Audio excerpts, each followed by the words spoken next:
Book 2. Canto 9. The plot. As fury lit Kakei's eyes, she spoke with long and burning sighs. This day my son enthroned shall see, and Rama to the woods shall flee. But tell me, damsel, if thou can, a certain way, a skillful plan that Bharat may the empire gain, and Rama's hopes be nursed in vain. The lady ceased. The wicked maid the mandate of her queen obeyed, and darkly plotting Rama's fall responded to Kakei's call. I will declare, do thou attend, how Bharat may his throne ascend. Dost thou forget what things befell? Or dost thou feign, remembering well? Or wouldst thou hear my tongue repeat a story for thy need so meet? Gay lady, if thy will be so, now hear the tale of long ago, and when my tongue has done its part, ponder the story in thine heart. When gods and demons fought of old, thy lord, with royal saints enrolled, sped to the war with thee to bring his might to aid the immortals king. Far to the southern land he sped, where Dandak's mighty wilds are spread, to Vajayanta city swayed by Sambara, whose flag displayed the hugest monster of the sea.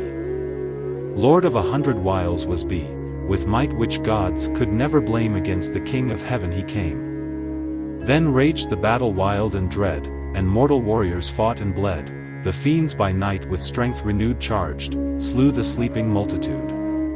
Thy lord, King Dasaratha, long stood fighting with the demon throng, but long of arm, unmatched in strength, fell wounded by their darts at length. Thy husband, senseless, by thine aid was from the battlefield conveyed, and wounded nigh to death thy lord was by thy care to health restored. Well pleased the grateful monarch swear to grant thy first and second prayer. Thou for no favor then wouldst sue, the gifts reserved for season due, and he, thy high-souled lord, agreed to give the boons when thou shouldst need. Myself I knew not what befell, but oft the tale have heard thee tell, and close to thee in friendship knit deep in my heart have treasured it. Remind thy husband of his oath, recall the boons and claim them both, that Bharat on the throne be placed with rites of consecration graced, and Rama to the woods be sent for twice 7 years of banishment. Go, queen, the mourner's chamber seek, with angry eye and burning cheek, and with disordered robes and hair on the cold earth lie prostrate there.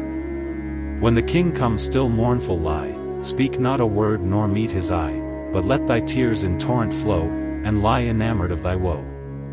Well do I know thou long hast been, and ever art, his darling queen. For thy dear sake, O well-loved dame, the mighty king would brave the flame, but ne'er would anger thee, or brook to meet his favorite's wrathful look. Thy loving lord would even die thy fancy, queen, to gratify, and never could he arm his breast to answer nay to thy request.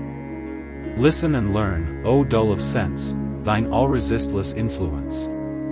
Gems he will offer, pearls and gold, refuse his gifts, be stern and cold. Those proffered boons at length recall, and claim them till he grants thee all. And O my lady, high in bliss, with heedful thought forget not this. When from the ground his queen he lifts and grants again the promised gifts, bind him with oaths he cannot break, and thy demands unflinching, make. That Rama travel to the wild 5 years and 9 from home exiled, and Bharat, best of all who reign, the empire of the land obtain. For when this term of years has fled over the banished Rama's head, thy royal son to vigor grown and rooted firm will stand alone. The king, I know, is well inclined, and this the hour to move his mind. Be bold, the threatened right prevent, and force the king from his intent.